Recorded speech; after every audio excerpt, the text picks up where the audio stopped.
first reading is taken from St. Paul's first letter to the Corinthians, chapter 13, verses 1 to 13. If I speak in the tongues of mortals and of angels, but do not have love, I am a noisy gong or a clanging cymbal. And if I have prophetic powers and understand all mysteries and all knowledge, and if I have all faith so as to remove mountains, but do not have love, I have nothing. If I give away all my possessions, and if I hand over my body so that I may boast, but do not have love, I gain nothing.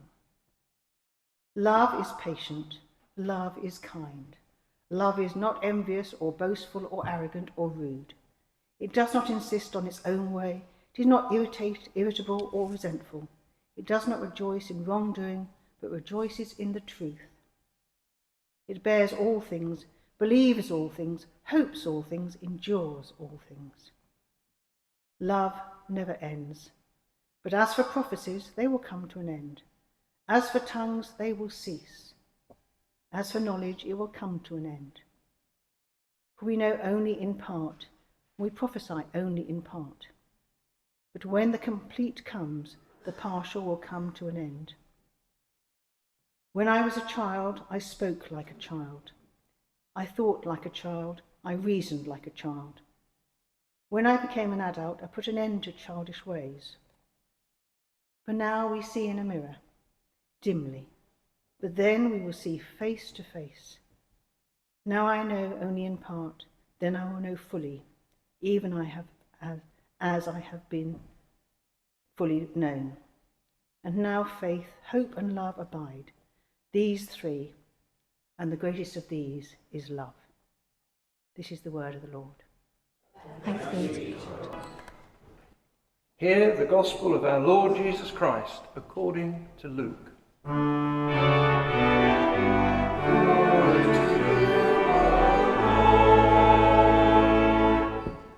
The reading comes from Luke chapter 10, beginning at the 25th verse.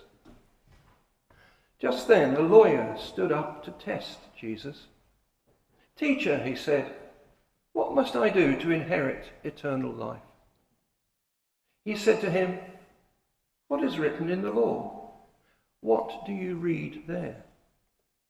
He answered, "You shall love the Lord your God with all your heart, with all your soul, and with all your strength, and with all your mind, and your neighbour as yourself." And he said to him, "You have given the right answer. Do this, and you will live." But wanting to justify himself, he asked Jesus, "And who is my neighbour?" Jesus replied, "A man was going down from Jerusalem to Jericho and fell into the hands of robbers, who stripped him, beat him, and went away, leaving him half dead.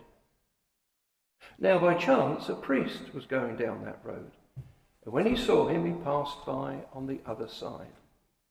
So likewise a Levite, when he came to the place and saw him, passed by on the other side.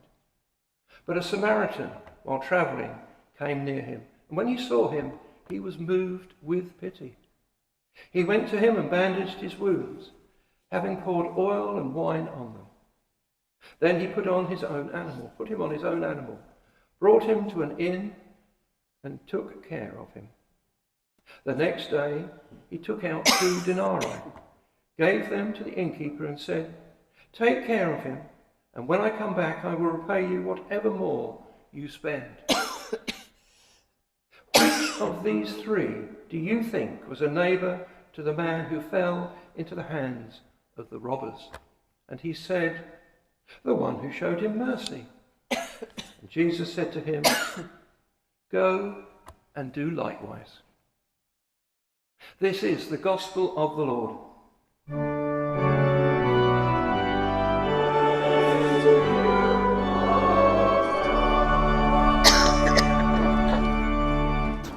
Dear friend of St. James and St. Mark's, Yvonne Hope, CEO of Barnabus.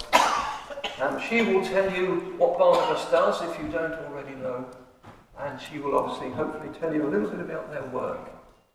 I caught note, perhaps many of you did on Friday, of the funeral of Ricky Hatton, one of our world boxing champions, who sadly died at a very young age, relatively speaking. And I was intrigued to realise that he was an ambassador for Barnabus. Yvonne. Thank you, Tim.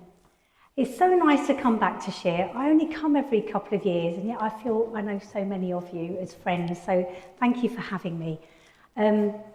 Before I go into Barnabas, I will just say Ricky was an amazing person. I feel quite emotional talking about it because he was such a humble, genuine man, and he really cared about the people in our centre. He would come every Christmas with a van full of donations. He would be wearing his Santa hat. He'd have his world boxing welterweight belts on. He'd come in, he'd chat to people, and he would share his struggles with them. Ricky didn't have faith, but he had hope for the future, and he loved people, and he's a real loss to us. The funeral was really quite an emotional service, and it was great to see so many people acknowledging what a kind person he was, because that was who he was. He was just a kind person. Also very funny. The last time he came into the Beacon, I said, Ricky, why don't you come and cook breakfast? And he said, I could do if you want everyone to starve. So yeah, he's a massive loss to us, and he was a great ambassador for us because he understood the struggles that the men and women that we support were going through. He was going through them himself.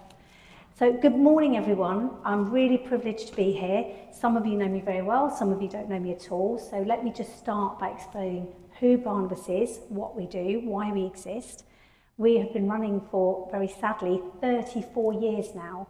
Our founders, Peter and Beryl, some of whom you met, basically became Christians. They couldn't understand why people were homeless, and they took to the streets themselves. And that was the beginning of our journey. As they went through the streets, they realised that homelessness was so complex, they needed to do something about it, because it is God's justice that we all live the life that he wants us to live. We have grown from those very, very humble beginnings in Peter's van to, we have a centre in the middle of the city centre in the gay village where people can come in, get a shower, get food, see the nurse, see the podiatrist, but most importantly start their journeys off the streets, which are becoming more and more complex with every single policy this government comes up with. And I'll talk to you a little bit about that. But apart from that, we also do a lot more than that. That was how we started, and in the 10 years that I've been running Barnabus, we have gone from just having, the work in the centre is enormous and takes a lot of resources. We actually now do a lot of support in temporary accommodation, because we realise people, once they go into temporary accommodation, are quite often lonely, and they quite often go back to their old coping habits, using drugs, using alcohol, doing things that we think are unhealthy for them. And so we realised actually we need to probably be working in the temporary accommodation with people. But it was a long-held dream of ours that we would have our own accommodation. COVID was dreadful in lots of ways, but for us it was an enormous blessing, because we got everybody off the streets during that first lockdown. And what happened was we realised actually the accommodation that we're putting people into is actually making them ill. Some of the places we were putting people into had mould, didn't have boilers at work, so they had no hot water or heating. The rents were huge, and we felt like, where is God's justice in any of this? How can we be enabling people to live like this? So after a lot of harassment of the board, I have to tell you, my board are very patient people, but I think even they lost their patience. We just kept saying to them, we feel like this is something the Lord is leading us to. And we started our accommodation project 2 years ago, supported accommodation. We now have 4 houses with 12 supported beds. And what that means is people are coming into our houses and they get very intensive support. Because when you come off the streets, you bring all your trauma with you. Imagine taking a huge suitcase with you everywhere you go. But the problem is when you get into accommodation, you don't have the twin distractions of people around you and a way to forget your troubles, whatever that is. Suddenly that suitcase opens and you become overwhelmed, and that's why people walk out. They can't cope with dealing with their trauma. And we thought, if we could do something to help people get over that hump, could we help them? And that's exactly what we've been doing for 2 years. So the board gave in, let us lease 2 houses, which were brilliant, and we've learned lots of lessons. Mostly what not to do, I have to tell you, because we were new at it, but also what did work. We've now got another 2 houses and there are plans for more. And what we're so excited about is the fact that we are taking people. If you're in a short-term tenancy for 6 months, you still have that uncertainty about whether you are going to be made homeless at the end of it. We don't have a time scale on how long you stay with us. You could be with us for 5 years. You might be with us for 10. Many of the people that we're supporting, we find around 18 months seems to be when they're ready to move out. And we're starting to watch people grow. We're starting to watch people move out and live the lives we believe that God wants them to. And that all starts with the day centre. That all starts when they come in off the streets and we give them that person-centred, trauma-informed support that's rooted in God's love, which is the most important thing. I'm going to digress a little bit here and tell you a little bit about what's happened with me. So I was telling Caroline this. I used to belong to the Church of England, but I left in 2016 because we had a safeguarding case that went wrong, and I felt that the Church of England had handled it very, very badly. I was really angry about it. I was kind of spiritually homeless for a few years, and then in 2021, I felt God nudge me and say, you need to go and worship with your friends David and Mary, who go to a Baptist church. I always thought David and Mary were absolutely bonkers, but I loved them because they used to turn up with loads of donations. But I knew God was telling me to go there. And I went to this Baptist church, and I can't really explain it to you. I've tried to explain it to Caroline very badly, I think, but I received the gift of the Holy Spirit, and things have really started to change for me. And part of that is I decided that I needed to know more about theology. So I went off and I started the theology course, and I realised why God has led me to Barnabus.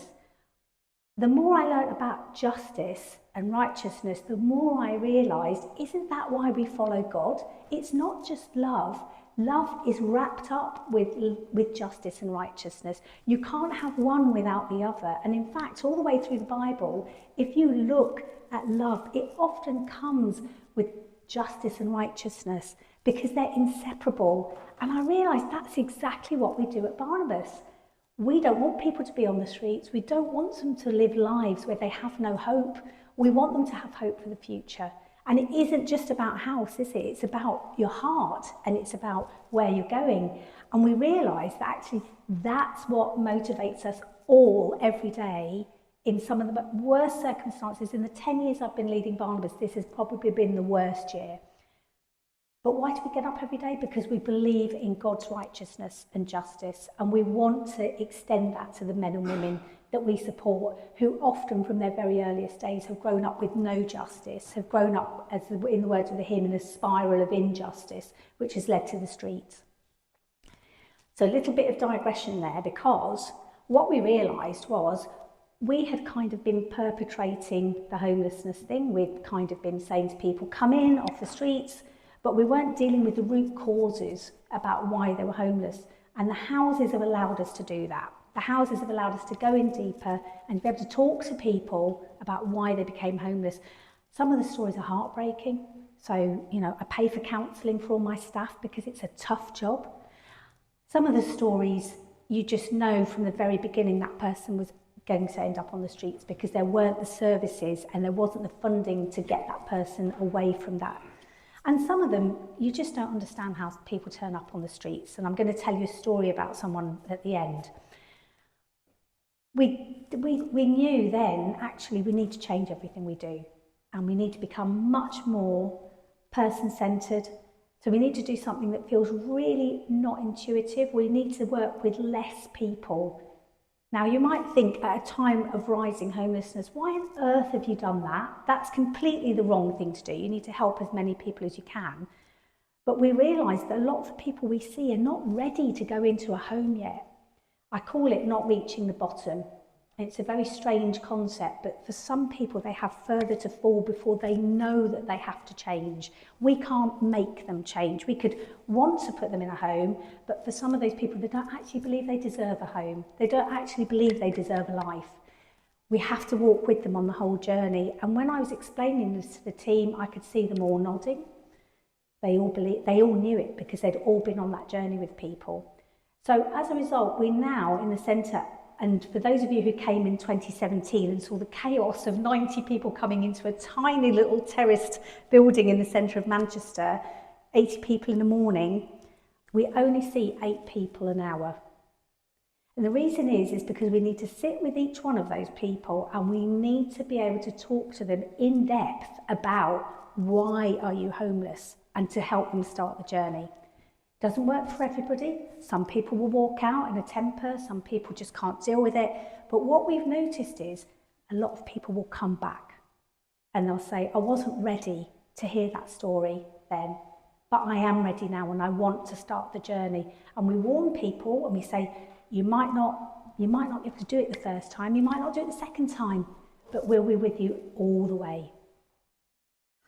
The thing that I'm most impressed with is how our ministry work has grown. We've always shared God's word with the men and women coming in. We've always had worship. But in 2020, we were funded to have a full-time ministry worker who comes in. So she actually works with the men and women to help them find their way to faith if they want it. We don't ever force it on people. But Angela came in and we absolutely knew she was the right person. She has started Bible study. I honestly thought maybe 2 people would turn up. We quite often don't have enough chairs in the room for all the people coming in, and we're begging the churches, please can we have your old Bibles to give out to people and your word for the day and all of those kinds of things. That's growing and we're doing amazing stuff there. She has started a Christian recovery group, which is a kind of a pre-step to actual recovery.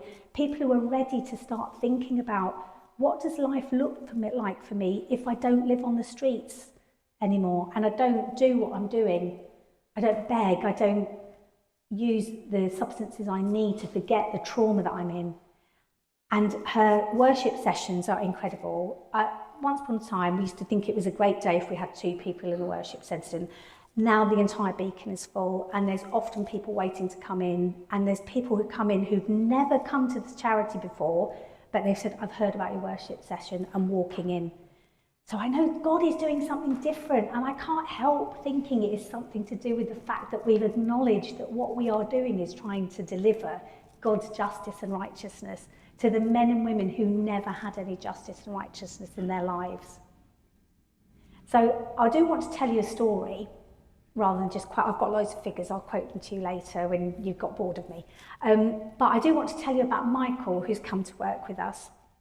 Michael came to us in 2022. He had been involved in gangs. He'd tell you himself, he came from a really good background. He grew up in Liverpool. His parents were good people. He doesn't know how he fell in with the wrong people, but he fell in with the wrong people. First of all, he started taking drugs. Then he got into dealing. Then he got into the underworld and he got involved with gangsters and he got involved with all these people that honestly you and I wouldn't want to meet on a dark night. He went all over the UK and finally things came to a head, I think, in 2021. He was in London and a drug deal went wrong and he was stabbed and he ended up in hospital and he almost lost his life. He came out of hospital and he said, I've got to start again. The one city I don't know is Manchester. I'm going to go to Manchester. He got to Manchester. He found a group of people. He said, where'd you go for help? They said, Barnabus. So he turned up at Barnabus, and our head of support, Stephen, was himself homeless. He was a drug addict for 20 years, in and out of the criminal justice system. So you can imagine what he doesn't know about people's situations is not a lot. Michael met Stephen, and he said it changed his life to be able to sit down with someone who understood what he'd gone through and who had himself gone through the whole system.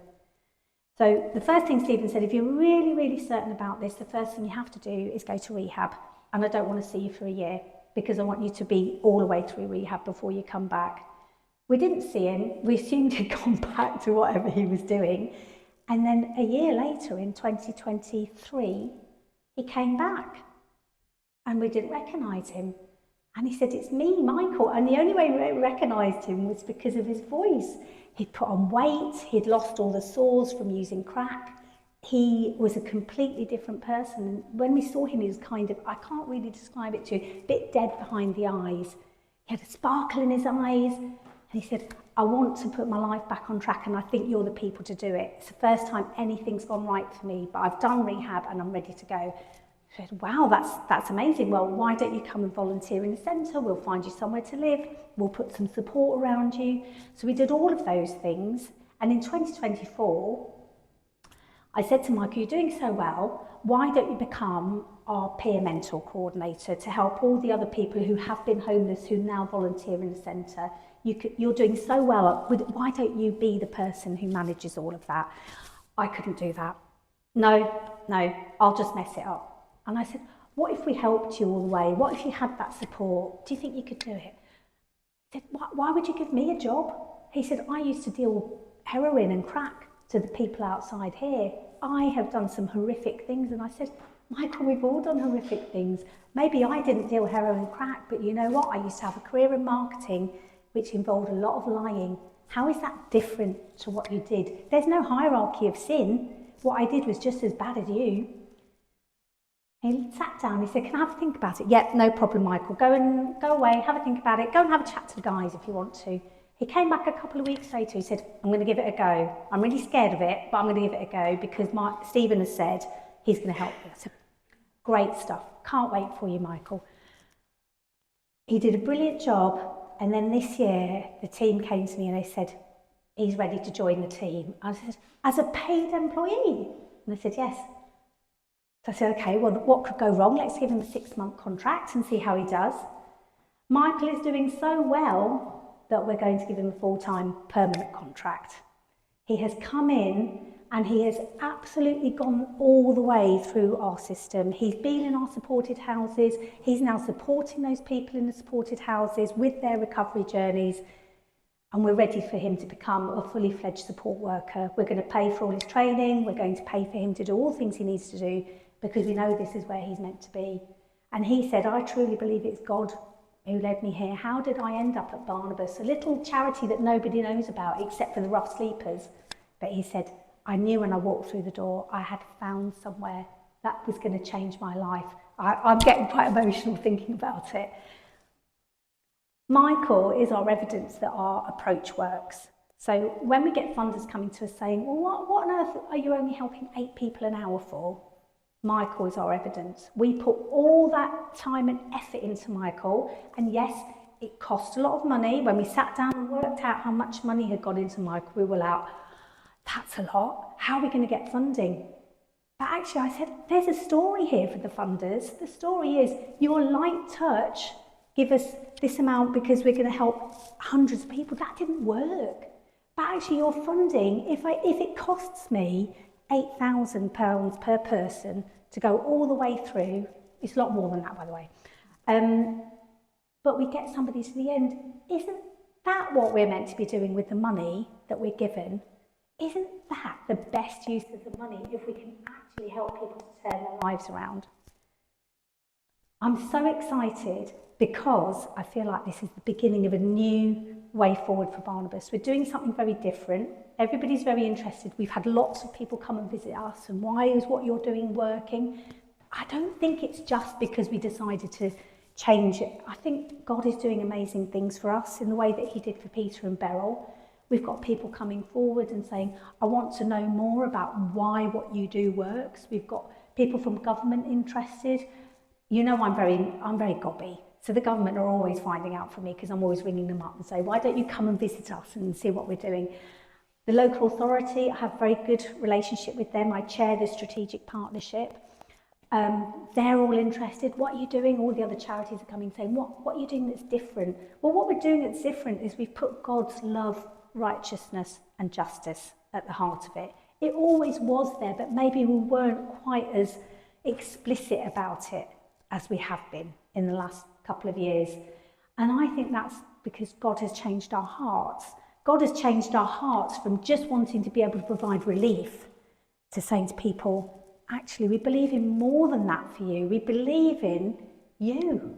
We believe that God made you to be a person with gifts and with love for other people, but you've just never known how to do it.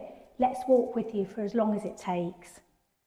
So it's an exciting journey. It's a bit of a frightening journey, and this year has been horrific. Some of the things that the government have put in place around universal credit have led to more and more people being made homeless, more and more people in poverty, because the margin between what you have and what you don't have is getting smaller and smaller.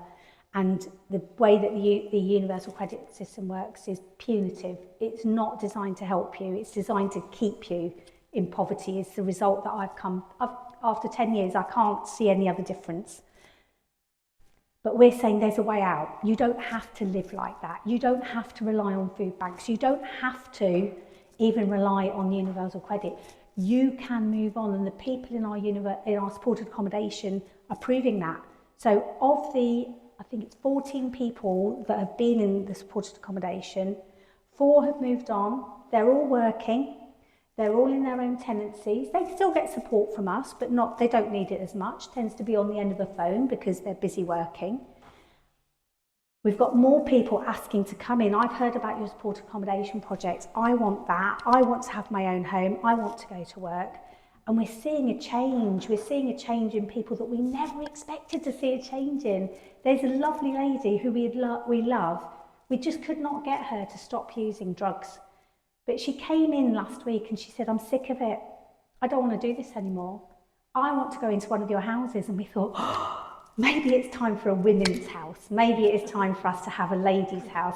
And then somebody pointed out, we don't have the knowledge to be able to help. Some of these women have been through intense trauma. So I think that's our next step, is to look at having much more counselling and psychological help in place in the houses. We're not set up to do that. But then I thought, what if we could do this with the criminal justice system, where people are coming out of prison? What if we could do this with people who are coming out of mental health facilities and need lots of support? So I'm very excited about it, despite the fact there is no funding. So we're running a huge budget deficit this year because funding is all very difficult to come by. And I'm sure you know yourselves, charities around the country are really struggling. But we just know that God is going to provide. We just know that if we follow his heart for justice and righteousness and for love, and we don't separate them, that we will be able to do it. So it's exciting times for Barnabus, and we can't thank you enough. I can't remember, Caroline, how long it is now since you've been supporting us, but it's a long time and far longer than we ever expected. We never expected that I would still be here over 10 years later telling you what's going on, but we're really grateful. It might be to you, oh, we wish we could give more. What you give is enough, because we use that money. Let me tell you, we wring every bit of money out of, value out of the money, and we can make sure that people can have a future. And if that means that our numbers have gone down, and they have gone down, so it was normal for us to help 2,000 or 3,000 people a year. Last year we helped 951 people. So you'd think, well, hang on a minute, there are many, many more people than that homeless in Manchester. Those were the people who walked through the door and said, I want to change and I want to do something differently. Of those, we housed 438, which is the same number as when we used to see 2,000. So can you see the difference? We've seen 2,000 and we've dropped it by 1,000, but we still house the same number of people. So that says to me the intensive support works, the person-centred support works, but most importantly, the fact that so many people are now coming to the worship sessions, wanting to come to Bible sessions, that's where the real heart transformation happens for them. That's when they start realising, I am worth a home. I am worth somebody putting all their effort into me. That's the bit that excites me the most, that we could actually do something about the systemic injustices in government and in policy that keep people where they are. I don't want to do that. God told us in, I think it's Leviticus, not to harvest to the edges of the field, because the poor had to be able to glean on the edges of the field, the widows and the orphans and the stranger. The whole of Leviticus and Deuteronomy is full of laws around injustice and what do we do about it. And it's not God's heart. He doesn't want us to keep people in poverty. He wants people to be lifted out of poverty. And I feel like that's where God's taking us. God is taking us to a bigger story. So this Friday was World Homeless Day. If you go on our website, you will see we have just published our first homeless manifesto, and it is specific asks of the government to change those systemic injustices that are stopping people and keeping them in homelessness.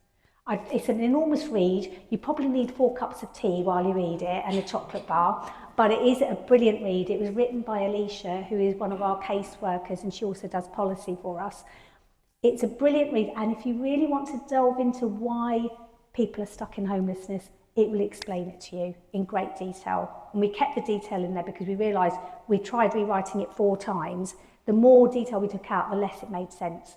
But when you read it, I hope you're as angry as I am that we live in a country where people are systemically kept in poverty. I hope when you read it, you want to do something about that. I hope, well, I know you do because you support us, but I hope when you read it, it changes your heart. I hope when you read it, it reminds you that Jesus said he came to fulfill the law. He didn't come to replace it. He didn't say the laws in Deuteronomy and Leviticus were no longer valid, but he said they can all be summed up into 2 commands. Love your God with all your heart and all your strength, and love your neighbour as yourself. I think we're brilliant at the first one. Most of us are anyway. Are we really brilliant at the second one? Are some of us priests and Levites walking by on the other side? We can't all do what I did and give up my marketing career and go and earn next to nothing working in a homeless charity. But we can do things like write to our MPs, we can do things like campaign, and we can at least support the charities. And I know that most of you do support charities in your local area about removing some of those systemic injustices. I'm sure I've gone on far too long. I won't bore you anymore, but please do come and have a chat to me at the end. But I do want to say thank you so much for your loving and prayerful support. Please sign up to our prayer blast. It's on the website. You'll get an email coming through asking you to pray for people. Please sign up for our newsletter. But most of all, please take the time to read that manifesto and to write to your MP and to say, what are we going to do about it? I don't want to live in a Britain that allows people to stay in poverty for the whole of their lives.